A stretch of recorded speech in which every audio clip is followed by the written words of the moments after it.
Hello everyone, welcome back to Voidheart Studios, and this is the second video of my 200 subscriber special double feature. 2 videos in 1 week. And this video is on the Dart Zone Nitro Shot, forgot the name. Magnum Superdrum. Yeah, the Magnum Superdrum.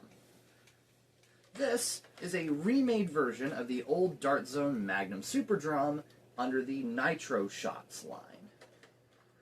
That means it's painted in this wacky neon green and comes with funky purple darts. Speaking of the funky purple darts, these are Nitro Shot darts. Not to be confused with the Nitro Shot half-length darts. This thing does not shoot half-length darts. This is a toy-grade blaster, not a pro-grade blaster, so it shoots regular full-length darts, and these are pretty good. I haven't compared them to the almighty Adventure Force waffles, but I will run both through this blaster today.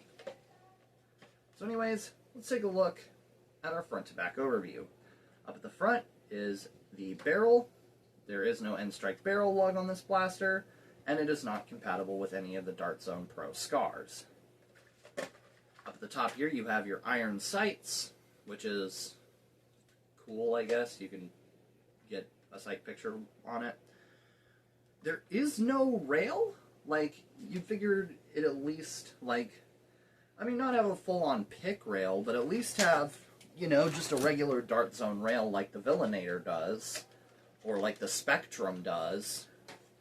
But no, it's just, it is railless. No rails in any place on the blaster. Up the front here you have this big, chunky foregrip, which is really, really neat, really weird. This blaster is also an ergonomic acid trip, like the Torrent, but I'm hopefully not going to completely lose my bananas over it. But anyways, yeah. Back here is the priming handle. It is a top prime blaster, so you prime it back. It'll pop forward, and the plunger rod for some reason sticks out the back, which is just plain strange. And you just pull the trigger to fire. I forget. Try not to dry fire this thing. It does not have an air restrictor. So yeah, it is a Springer. It does also have slam fire. I will be doing slam fire in the range test. Down at the bottom here is an extending brace. This is a brace, not a stock.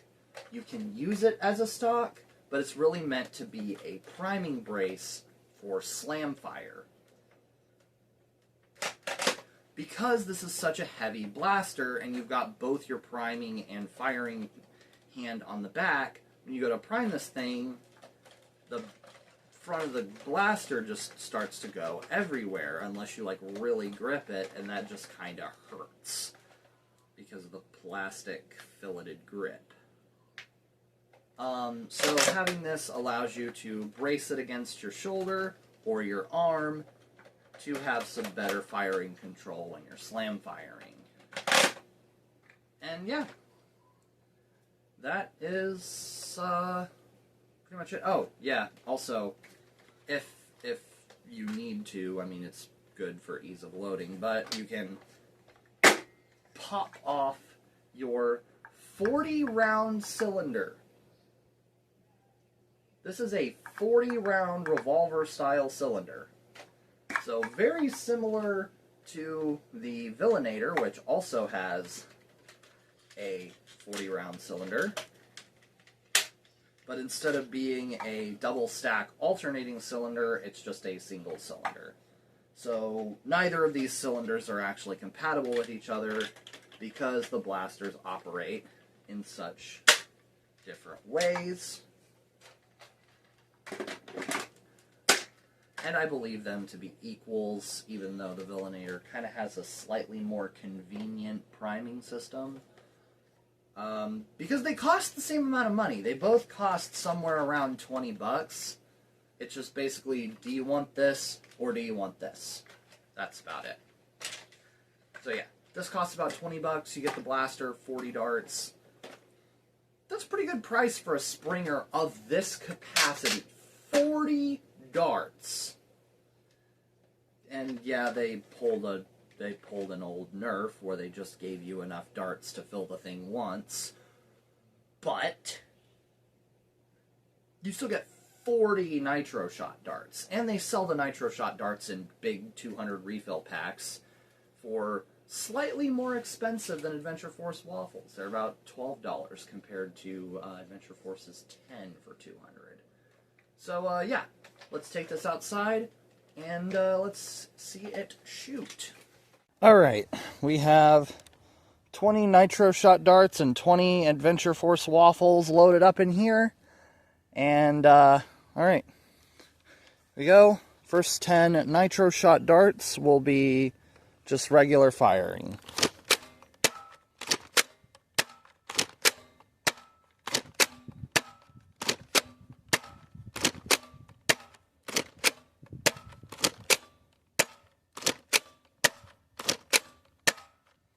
Alright, first 10 Adventure Force waffles, regular fire. So I'm going to just pull out the brace here.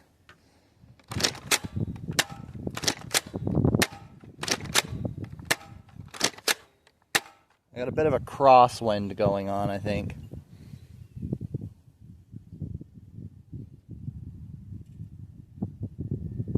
Yeah, a bit of a right side crosswind.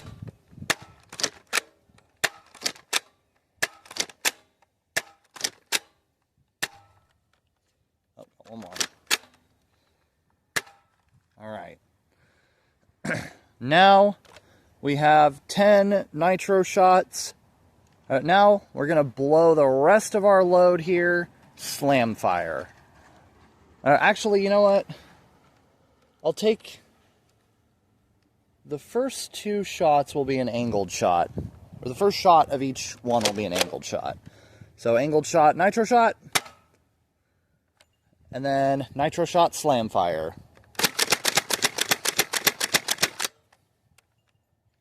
Alright. Angled shot, Adventure Force. I know this isn't really a fair metric because I'm only doing 1 angled shot with each. It's really just for dramatization, whatever. It's just to show the big distance. Because angled shots don't really matter in like a Nerf combat scenario. Especially in the wars you would be using this in. So like a stock war or humans versus zombies. So yeah, let's blow the rest of our drum here. Alright. Now, I'm going to go pick up my darts, get the range metrics, and head back inside so we can talk about it. I could really use a garden weasel right about now. I wonder how much it cost. Alright, we're back with the Magnum. So, they all got pretty close to each other, actually. I would even say they're interchangeable. The Dart Zone Nitro Shot darts had the biggest range inconsistency, as the shortest one hit about 20 feet and the longest range hit about 50 feet. Well, with Adventure Force, it was about 25 to 45 feet.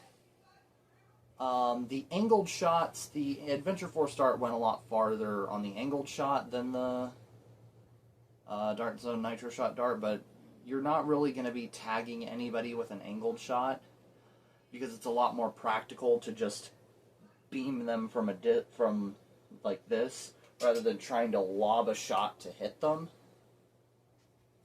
But I know it looks cool on camera, so that's why I did it with 1 dart of each. Slam fire was pretty easy to control once you actually, you know, brace it. I know if I were to slam fire it like this, it would be all over the place. just from the blaster pointing all over the place. So my general opinion, I like it. I think the ergonomics are really weird, but I also think it's pretty cool.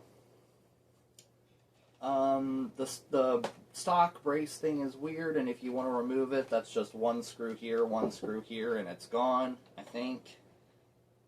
I don't know. But, yeah, I feel like $20 is well worth it if you really want this platform of blaster. It'll work in Stock Wars, it'll work in Humans vs. Zombies, and I'm sure it's moddable. So yeah, that concludes my review of the Dart Zone Nitro Shot Magnum Superdrum. Be sure to like, subscribe, comment your favorite Dart Zone blaster, but only do those 3 things if you really want to. And I will see you all in the next one. Goodbye.